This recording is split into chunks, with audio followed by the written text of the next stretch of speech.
Trustee of our National Social Security Fund, Brother David Koros, the Acting Director General of the Industrial Training Authority, nowadays is known as NITA, National Industrial Training Authority, Sister Teresa Wasike. Other dignitaries present,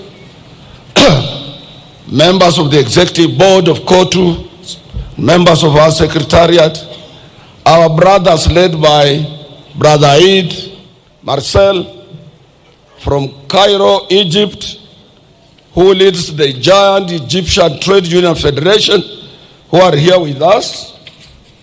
You are most welcome.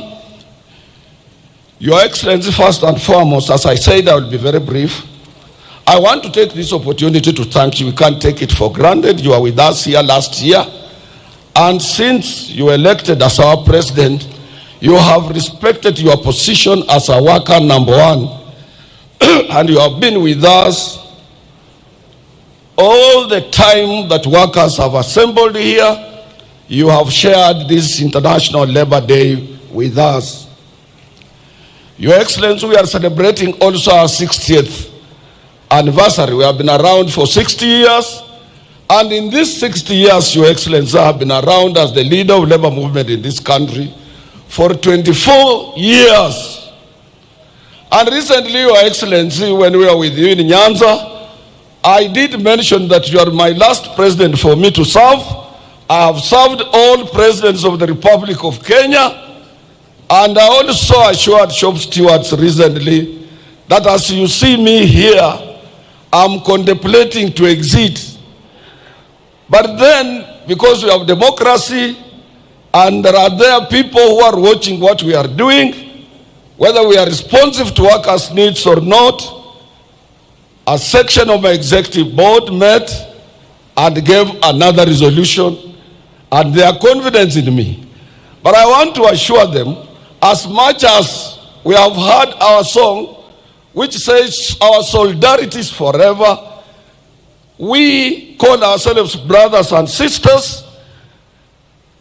This does not mean that as we enter into the new year, that it will be only Atwoli who can be able to lead labor movement.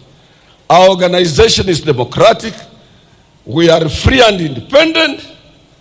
And among our affiliates, 42 of them, they know your capabilities, those who are affiliates, your abilities to articulate issues concerning working men here and across the globe, and they will make a decision, and we will respect their decision. Your Excellency, our this year's theme is self-reliance in production is the key to economic growth. Your Excellency, unless we are in producing, unless we are in manufacturing, unless we are attracting foreign exchange, our economy can hardly grow. But if we produce and we support you towards that direction, we will be in a position to spur economic growth and create more employment for our young men and women.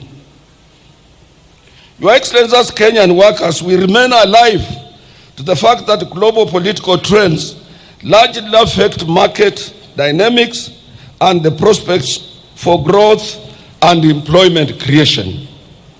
Some of the problems that face us are not only unique to us here, but some are global. But if we are together with you, Your Excellency, if we work hard, if we produce more, we can overcome all these global economic challenges. Without a doubt, the election of Donald Trump as the 47th President of the United States of America and his consequent policies that are focused on building and manufacturing capabilities of the U.S. through self-reliance and imposition of tariffs call for all of us to relook and to rethink twice how we can be free and independent economically.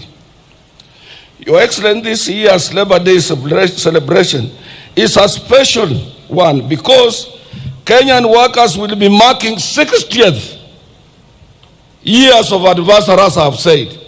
And we have made a remarkable achievement. Wewe mwenyewe umeona wafanyikazi wakipita hapa mbele yako. Umeona zile vitu wanafanya viwandani. Umeona kazi zao. Umeona commitment yao. Na wewe ndio mlinzi wao. You are the chair of our industrial relations practice in this country.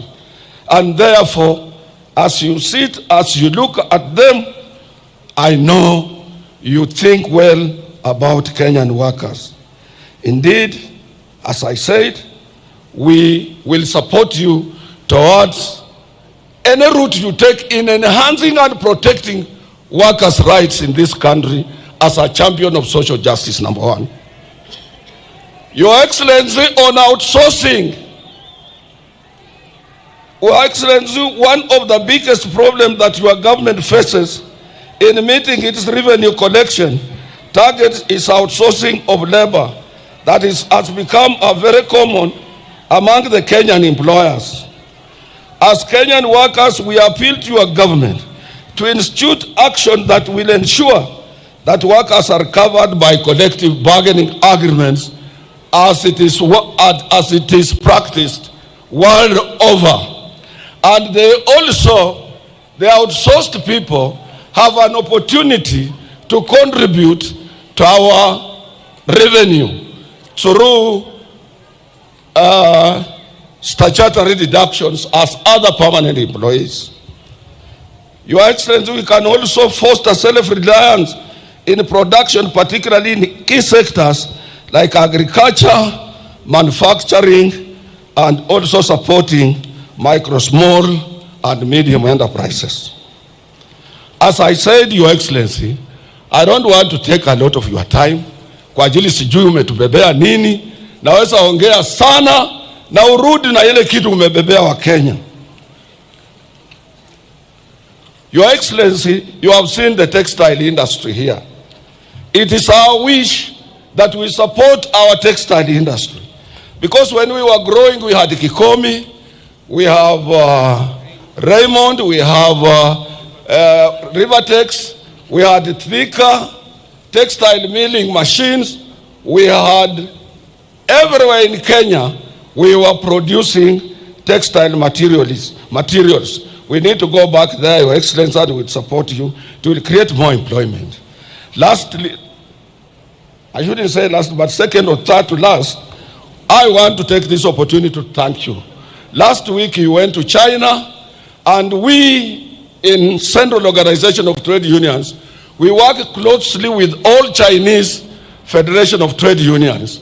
And Chinese, Your Excellency, most of them are genuine and they support Africa genuinely. But since our policy, foreign policy, and our Kenya's policies of a non-alignment, we work with every nation. But I want to thank you for your trip to China. We will be able to realize more, particularly the agreement you signed to address the dual carriage way from Nairobi towards Western Kenya, and also to extend SGR. SGR is one of the important routes that will alleviate transport problems facing Kenyans. The other area I want to mention, President, that I cannot sit down without mentioning this. This is an area of patriotism. This one I will talk, and I will talk as a patriotic Kenyan until I go to the grave. I'm appealing to Kenyans, Your Excellency. We must love this country. We have no any other country. If this country went down to dogs, we have no any exit route. Kenyans are watching their television. They should look what is happening in Bukavu, in what is happening in Goma. Pali mtu anatoka na watoto na kondoo, wanafika kwa njia, wana abandon kondoo, anarudi kwa watoto yake na wajafika pahali wanaenda. This is not the route we want to take. But Your Excellency, one day you Kenyans will remember me. If we don't regulate social media, if we don't, in China where you have been, it is regulated. with a population of about 1.4 billion people. In Dubai, it is regulated. In UK, it is regulated. In US, it is regulated. Kenya cannot be free for all. Kenya can't. You see, that is the patriotism that we must follow. Your Excellency, I want to appeal to you also to apply reforms in public institutions like posts, those postal cooperation, to make sure that it is effective. Because if you look at Amazon, which does the same job in the US, it does very well. We want to make sure that that one is handled well. We support also, Your Excellency, the issue of leasing our sugar industries. They must not remain moribund. They must be seen producing sugar for our own Kenyan, for our own consumption and export for purposes of creating employment. We must support you so that we can be able to create employment. Lastly, Your Excellency, I want to appeal to you. This city belongs to all of us, and this city must reflect other cities of the world. This city must reflect Accra, Ghana. This city must reflect Abuja in Nigeria. This city must reflect Kigali in Rwanda. This city must reflect Abidjan in Ivory Coast. We cannot remain in a filthy city, a city of hawkers, a city of riders, a city of matatus, and when somebody arrives at the airport on Mombasa Road, is full of hawkers depicting the picture of poverty of Kenya. This must come to an end, and we are appealing to the national government to team up with the county government and make sure that we have a city. Let landlords paint their buildings, repair their pavements, and make sure Nairobi, we reclaim our lost glory of this international city. Your Excellency, we support your housing problem, and we appeal, since we are represented on that board, that workers should use their pay slips to acquire those houses. Workers have no money for deposit. We can use our pay slips to get into those houses. I appeal to you to go towards that route, Your Excellency. The other area, Your Excellency, I want to appeal to you. I want to assure you, not to appeal. I am sitting on SHA board representing workers. And I want to show Kenyans that SHA is working. SHA is now working.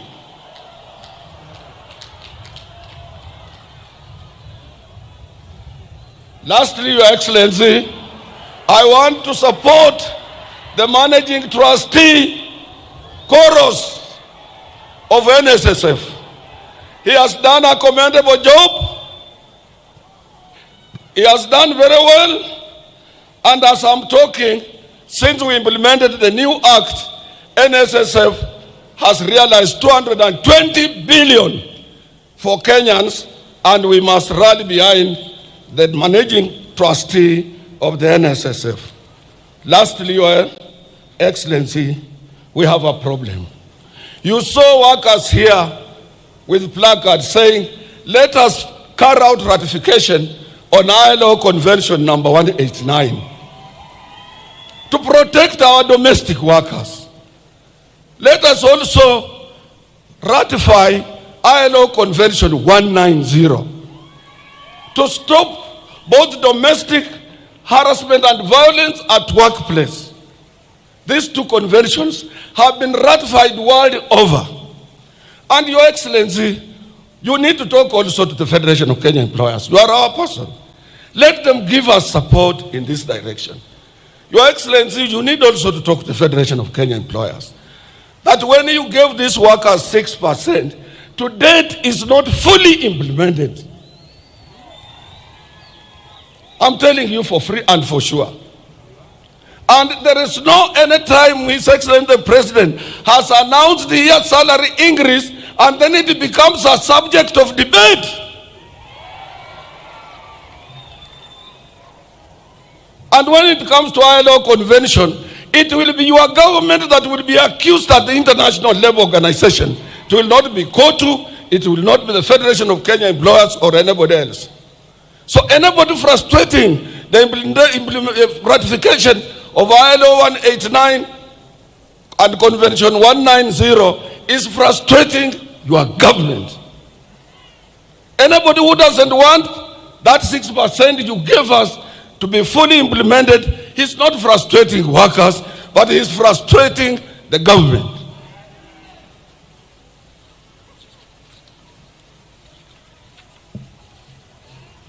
I would have gone on and on, Your Excellency, but as I said, I don't want to get you tired. I want to repeat that please, we want to live in a peaceful country, address issues of social media, address issues that are afflicting these workers.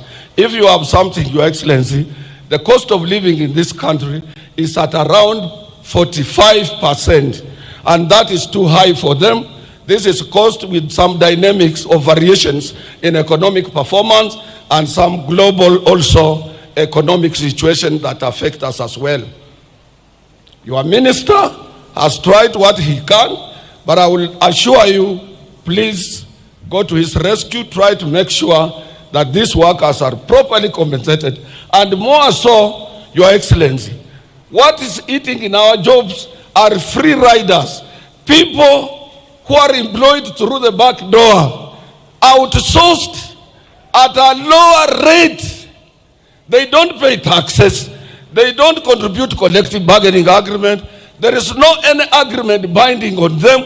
They are slaves in our industries, enslaved by employers, and Kenya as a free country can sit and see people outsourcing people. A company retrenches people, it asks its supervisor to form a company of exploitation. This can't be allowed in free Kenya. We can't allow that under your watch. As I promised, President, I want to be very brief because we will be talking. May I take this opportunity to invite your Honorable Minister for Labor, Dr. Mutua, who will be able to give some few words and observe other protocols for you to come and say. The other thing I'm being reminded by my deputy that I had forgotten, ni mambo ya hizi vitu tunakatwa, housing, nini, taxation. It should not be on gross salary. Hizi vitu vinatakana viwe on basic, so that gross, umefanya overtime, umefanya nini, it's not interfered with. And I know Your Excellency will look at that. All deductions, salary deductions, statutory deductions should be at basic, not on gross, where somebody might have toiled very hard to work on overtime and he doesn't realize something. Mwisho, Your Excellency, usitishike. Iko watu wengi wanapenda kutisha sana. Mimi nilikuwa hapa President Kenyatta akiwa president. After 3 years we had a problem in the government. Jaramogi left. Nilikuwa hapa when Moi was a president. After a few times there was a lot of problems. Nyinyi nyote mnajua until up 1982. Mpaka when he was leaving, kila saa watu bila Moi yote inawezekana. Nimekuwa hapa President Kibaka akiwa kwa kiti mimi, and I served him. Kibaka alitengeneza kila kitu Nairobi, he improved the economy. But 2007, hawa wananchi voted him out. We had to do some ukarabati. Sasa nimekuwa hapa wakati wa Uhuru. Uhuru ni rafiki yangu sana. But you could hardly see him outside the way you are outside, you are visible everywhere. But he managed to finish his 10 years. Hawa wa Kenya unasikia ground ni mbaya. Hapa ground hapana mzuri. Ruto must go. Na sio ground ni mbaya. Wewe anasema ground ni mbaya. Mwenyewe hana ground. Unasikia hiyo? Wacha tuwache mtu amalize kazi yake. I saw watu wa press. Mtu ameandika kwa Standard. Anasema Atwoli yeye kazi ya trade union court is not a political party. We serve the government of the day. We negotiate for our rights. Huyo kijana anataka elewe hiyo. We are not a political party. We are not aspiring to have a president. We must support the government of the day for the stability in the country, which will be extended to industrial stability. Wewe fanya kazi, kama iko makosa, we are principled. We will come out and say, hatufichi. Kama iko watu ambao ni corrupt, we will tell you and take action. Na usitishwe. Let me take that, Brother Mutua, waziri, kuja uongee, alafu hizo protocols zingine utaangalia za kuminvite His Excellency the President. President, I thank you very much for honoring this day. May God bless you.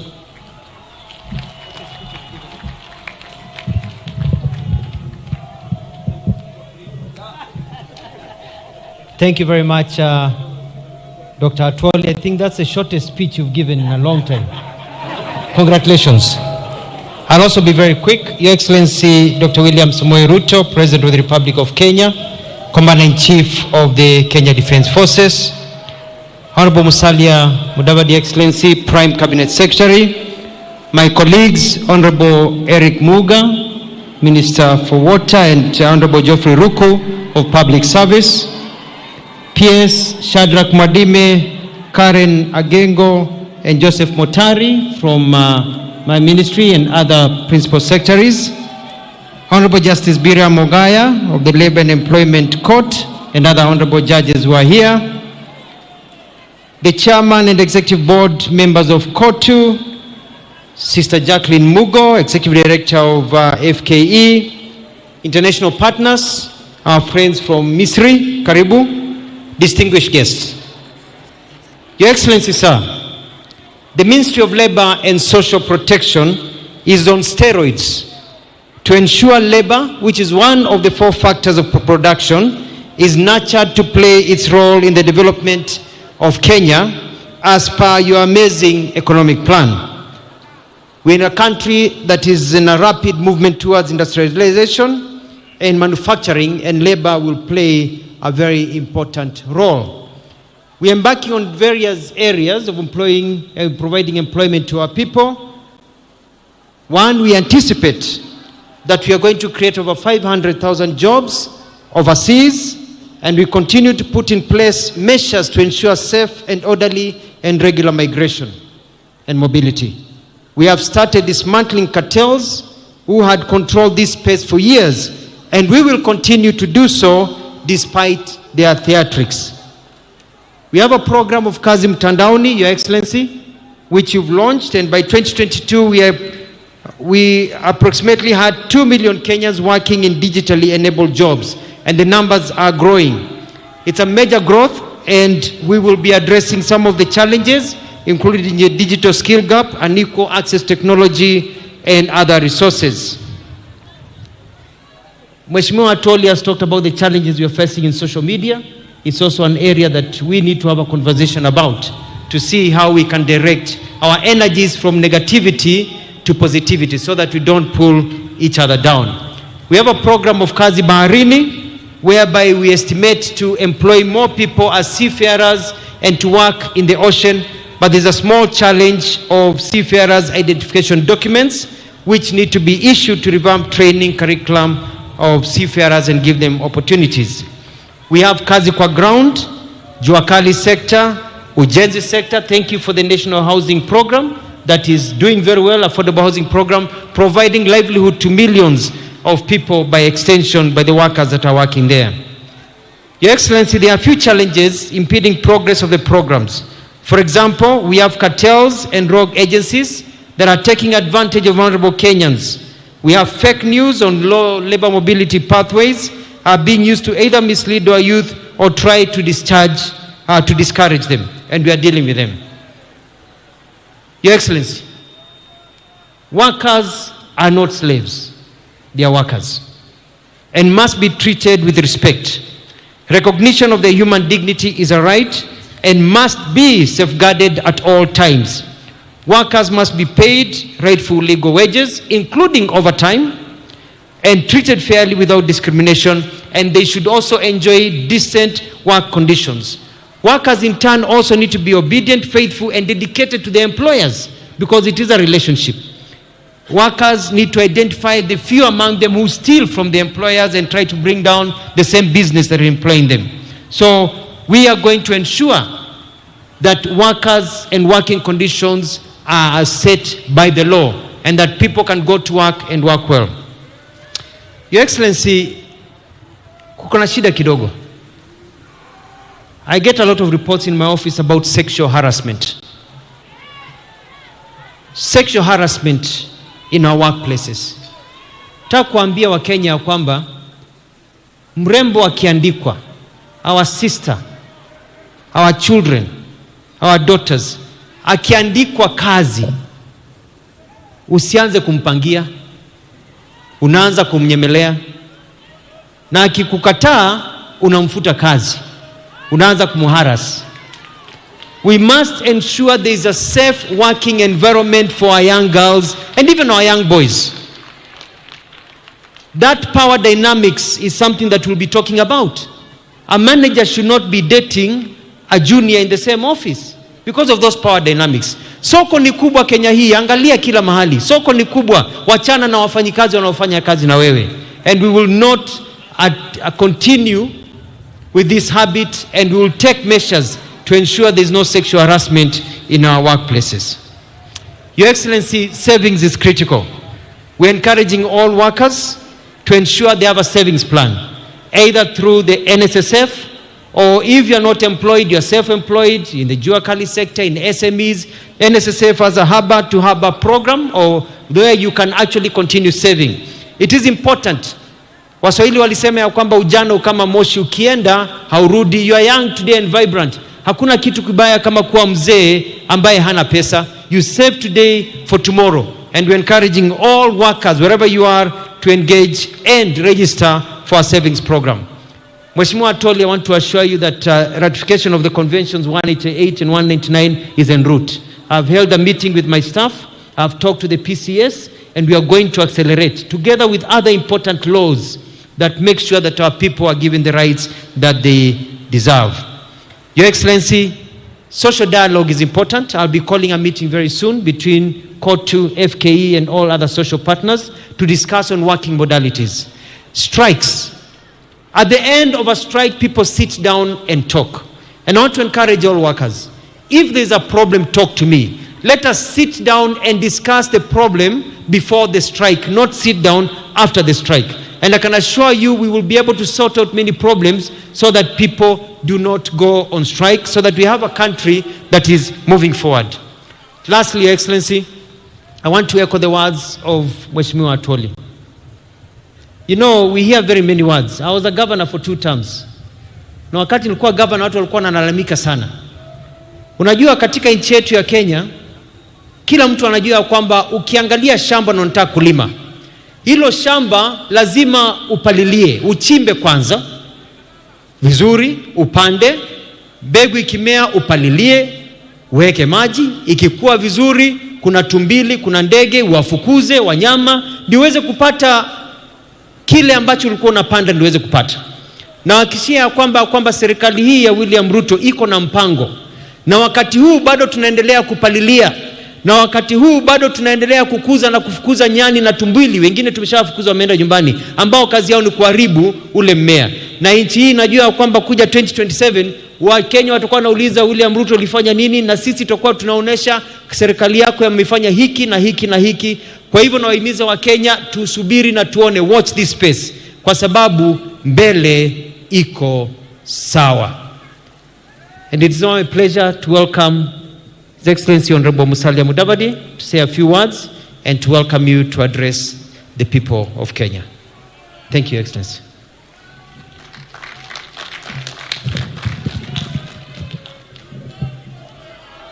Your Excellency, President William Samoei Ruto, President of the Republic of Kenya, the Secretary General of KOTU and the entire leadership of KOTU, the Federation of Kenya Employers, my colleagues, public officers here present, and most of all, our distinguished workers who have come to celebrate the 60th anniversary of their efforts to build this country and also to mark the Diamond Jubilee of our celebrations.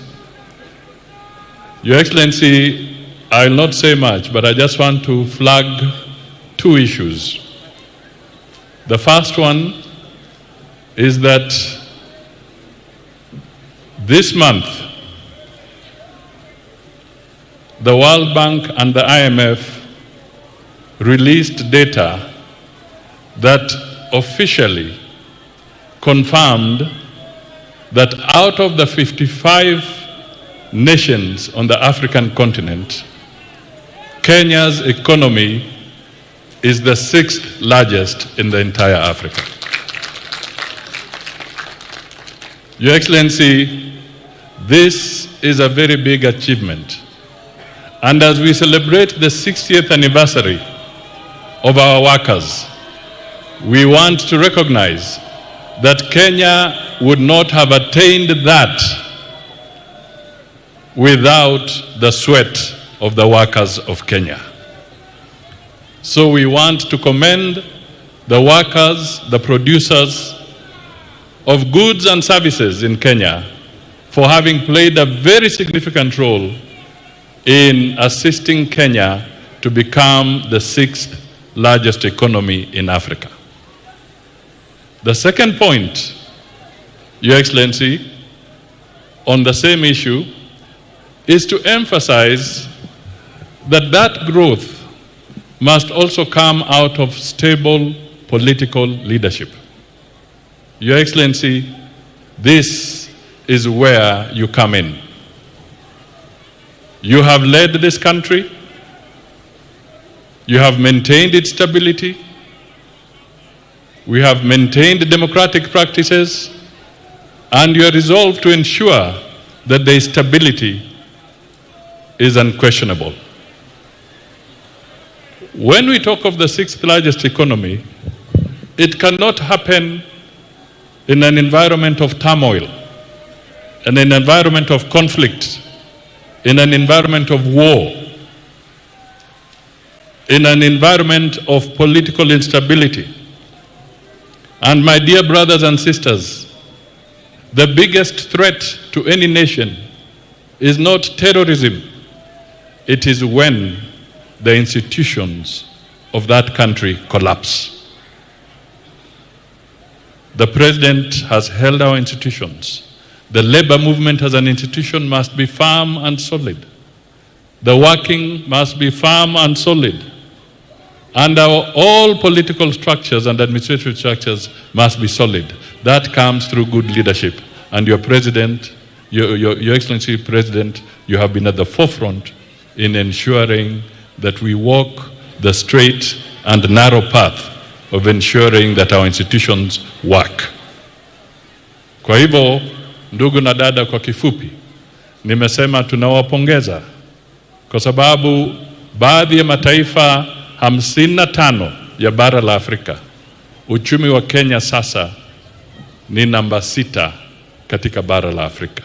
Hatungefika kwa kiwango hicho bila jasho yenu kama wafanyikazi. Tunasema asante sana. Jambo la pili, hatuwezi kufika pale ikiwa hatuna uongozi thabiti. Kwa hivyo tunamshukuru Mheshimiwa Rais kwa kuhakikisha kwamba Kenya ina uongozi ambao ni wa kidemokrasia na thabiti. Mkiona watu wakizungumza, wakipiga kelele, wakifanya nini, hiyo ni demokrasia.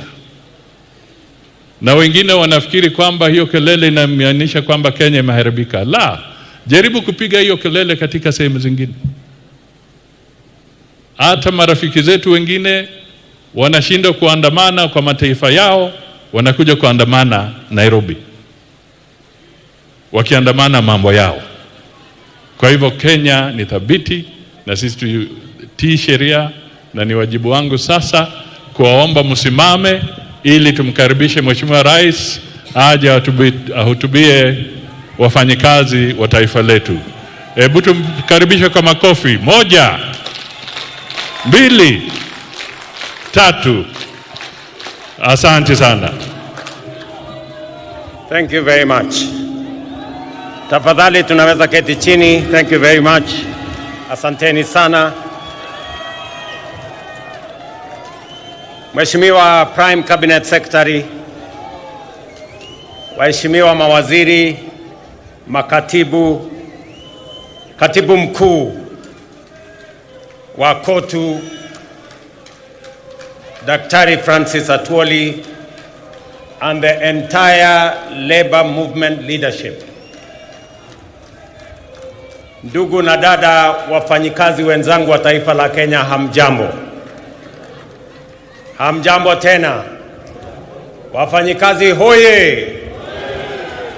Wakenya hoye.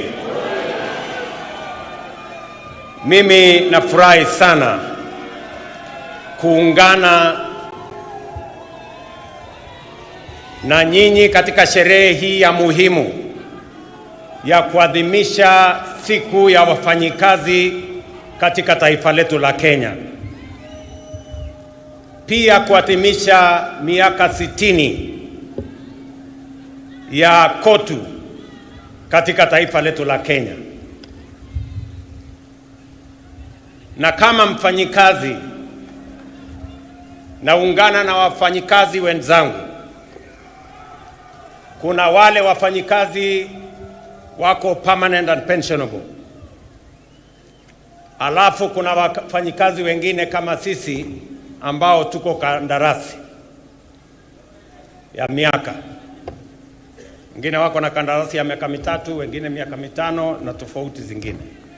Lakini sote sisi ni wafanyikazi wa taifa letu la Kenya. Na itachukua sote tukiungana, tukishirikiana, kwa sababu kuvua ni kazi, kufundisha ni kazi, kutibu ni kazi, kulinda walinzi wale kutoka yule guard mpaka CDF wa jeshi, wote ni wafanyikazi. Pale sokoni kazi inaendelea, kule viwandani ni kazi inaendelea na wafanyikazi, kule mashambani vile vile ni kazi inaendelea na wafanyikazi. Sisi zote tukiunganika, tukifanya kazi kwa pamoja, ndio Kenya itapiga hatua ya kwenda mbele. Mimi leo napenda sana, huyu Atwoli alisema ataongea kwa kifupi. Akaongea kwa kifupi kweli. But wacha nisome taarifa nilio nayo, alafu nitasema mambo machache. I am honored, ladies and gentlemen, to join you today as we mark 60 years of tireless advocacy, solidarity and progress in protecting the rights and welfare of Kenyan workers. International Labour Day grants a timely reminder of our constitutional and moral duty to uphold the dignity of labor without discriminating by age, gender, race, ethnicity, or ability, and to continually confront the evolving challenges facing our workforce. This year's theme, self-reliance in production, is the key to economic growth and resonates deeply with our collective national ambition. It calls on all of us as government, workers, entrepreneurs, and communities to champion a Kenya that is resilient, productive, and truly self-reliant. It is in this spirit that this week the Cabinet approved the 2025 Finance Bill, a key instrument in our ongoing national economic transformation quest.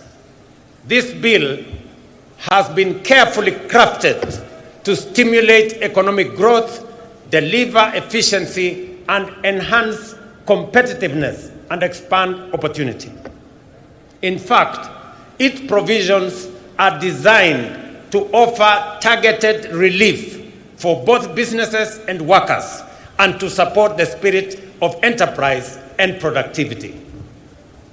Notably, to improve workers' take-home pay, employers will now be required to apply eligible tax relief and exemptions directly when calculating pay as you earn, a significant shift from the current system where such reliefs can only be claimed from Kenya Revenue Authority. Precisely what Atwoli was talking about. I think he read my speech, and that is why he was raising those issues. This will increase and immediately benefit employees. Additionally, all pensions and gratuity payments for both the public and private sector will now be tax exempt. This reform is a recognition of the service and sacrifice of our senior citizens and workers, and a step towards ensuring that retirement is met with dignity, not stress.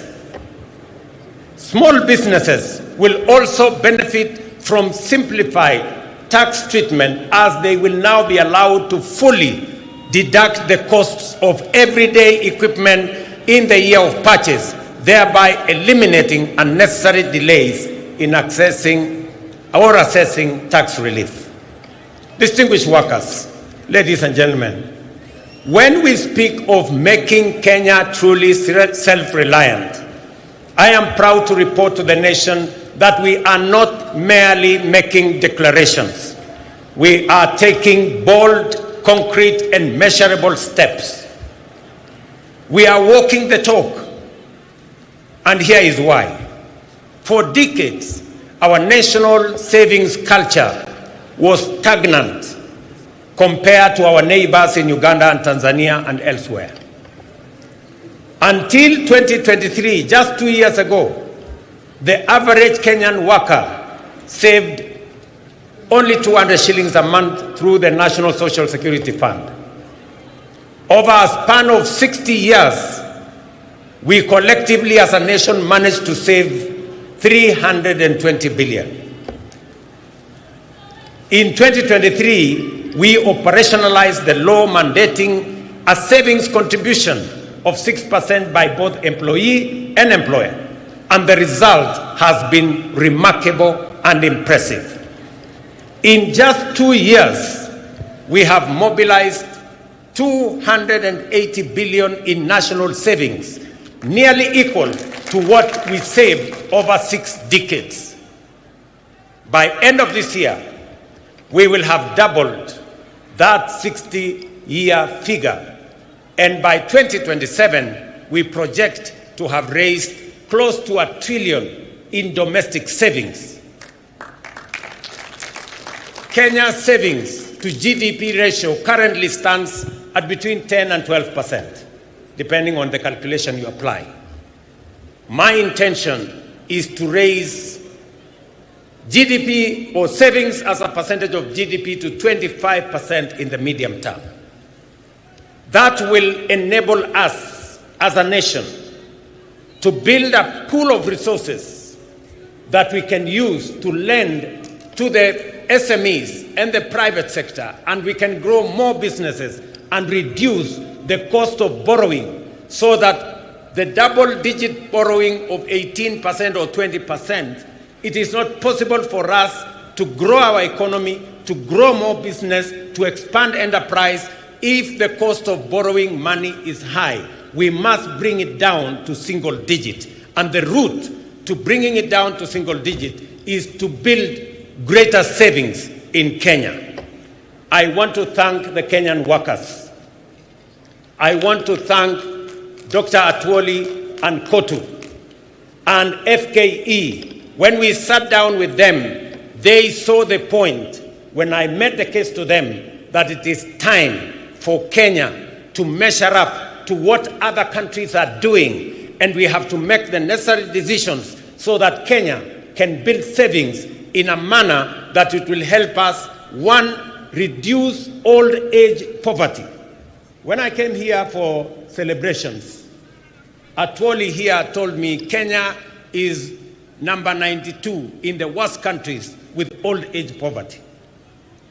Because if you save 200 shillings, when you exit at 60, maybe the entire savings you will have made is like 70, 80,000. 70, 80,000 will not last you 2-3 months. And that is why after retirement, many workers die. So we must make sure that after retirement, all workers will have a decent livelihood and they can have a good measure of pension, and also make sure that they can have monthly income coming from their hard-earned savings when they had the energy to work. The blueprint of our inclusive plan in the bottom-up economic transformation agenda is anchored on 5 key pillars: agriculture, micro and small enterprises, universal health care, affordable housing, and the digital and creative economy. I must stand here to thank the Kenyan workers from across the divide. You all remember that in 2022, we had challenges of food insecurity. We had challenges of inflation. We had challenges of exchange rates. I want to say and to report to the country that after 2.5 years, our Kenyan farmers have done a tremendous job. They have produced food. We have supported them. We increased our maize production by 40% in the last 2 years. We increased our production of coffee. We increased our production of tea. We have increased our production of sugarcane. And today, our import bill, importing maize or sugar or the other commodities, has gone down because our farmers are producing more than they have done before. We must commend them because they are working for the people of Kenya. I must also say that because of the interventions that we have made, inflation has come down from 9.6% to 3.5% this year. Exchange rate has come down from 165 to the dollar to now 129 to the dollar. We have expanded our foreign exchange reserves by 2.4 billion shillings. 240 billion shillings. So we have made progress.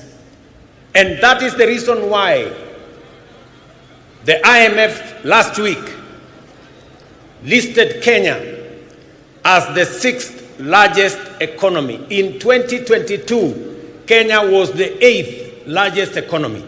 In 2.5 years, we have managed to overtake Angola, we have managed to overtake Ethiopia. Now Kenya is the 6th largest economy in Africa. In fact, it is the largest economy in East and Central Africa. And it is because of the Kenyan workers, the collective effort of our farmers, of our workers in industry, of our teachers, and everybody else that has contributed to moving Kenya to where we are today. I am very confident about the future of our country if we work together in the manner in which we are working together. In agriculture, our overarching goal remains to make farming profitable, stabilize farmer incomes, and secure national food security. The reduction of fertilizer prices has led to 40% surge in maize production, boosted farmer earnings, reforms in the coffee sector, including the elimination of inefficiencies and corruption, and the streamlining of the Nairobi Stock Exchange have raised farmer prices from 50 shillings to a kilo to between 100 and 150 shillings to a kilo now.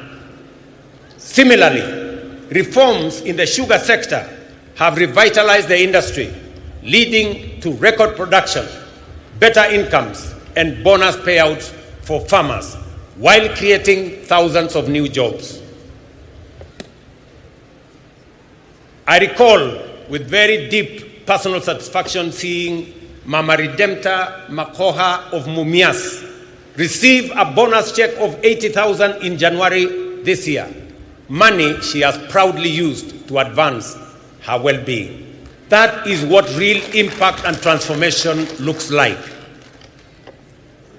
And let me assure the Kenyan workers and the representative of the Kenyan workers, we've just completed the leasing of the 5 sugar factories of Kenya.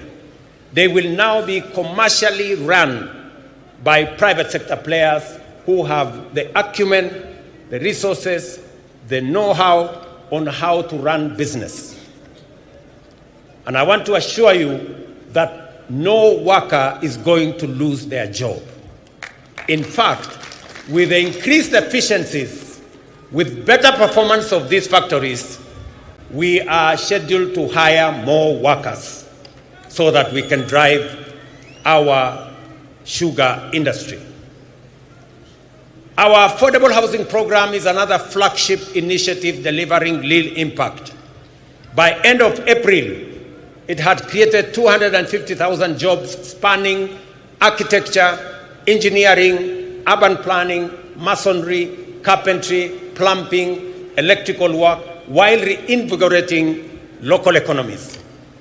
I proudly saw workers from affordable housing in this meeting, and I want to commend them for the transformation they are carrying out in the Republic of Kenya, not just in Nairobi, but everywhere else.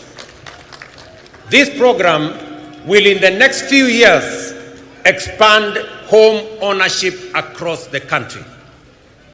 Ladies and gentlemen, the MSME sector remains the greatest untapped reservoir of employment in Kenya today. Our commitment to unlocking its potential is resolute. The Hustler Fund continues to deepen financial inclusion and support entrepreneurship at scale. To date, over 25 million Kenyans have accessed nearly 70 billion through the fund, with over 4.5 billion mobilized in savings.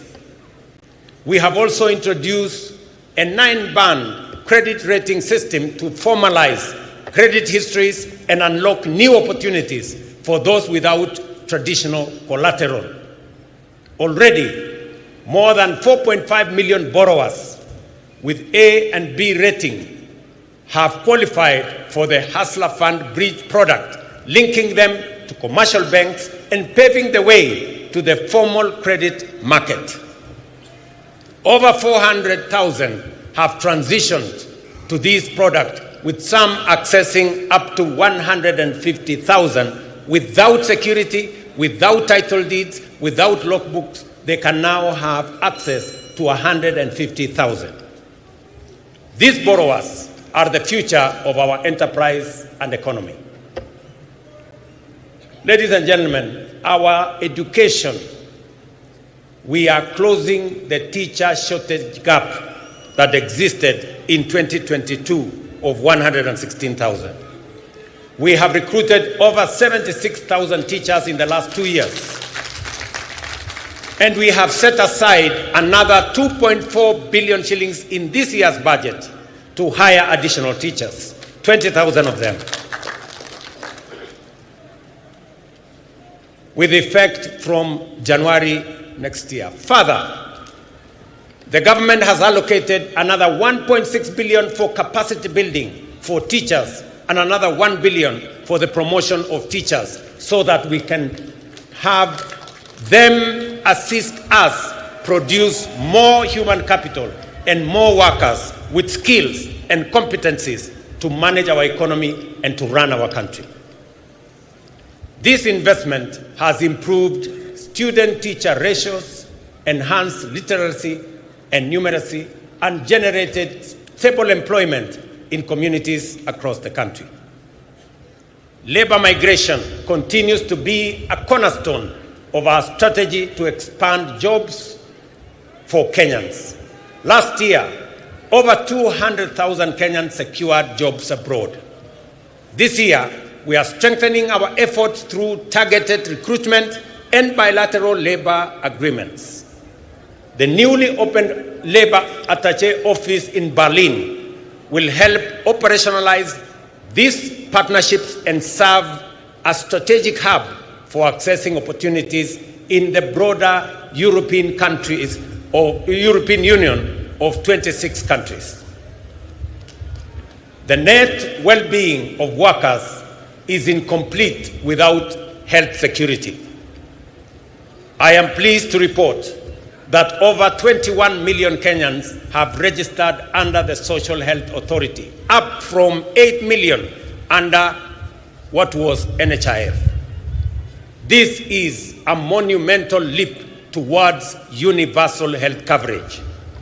I urge every Kenyan to register, and I am happy that every day I watch the SHA portal, and every day between 45,000 and 50,000 Kenyans register. They are assessed, and we are moving the country towards universal health coverage.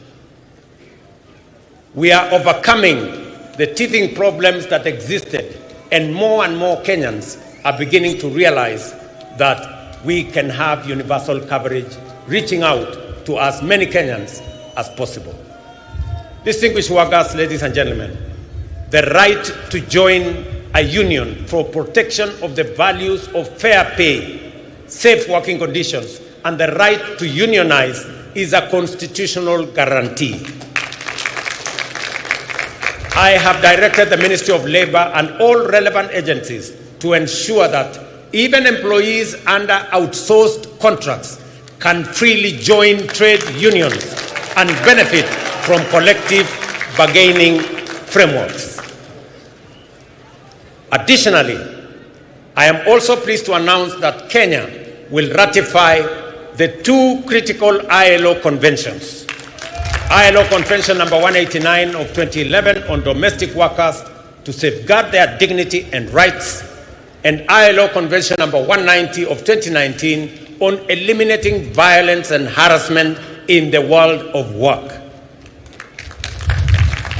Dr. Mutua and team, you know what you need to do so that when we come here next year, we will report to the Kenyan workers that we have ratified and we have concluded our work.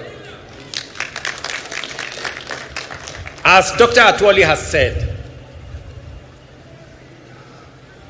when we agreed to enhance pay by 6% last year, there ensued a debate, and some of the employers have not implemented the 6% we agreed on last year.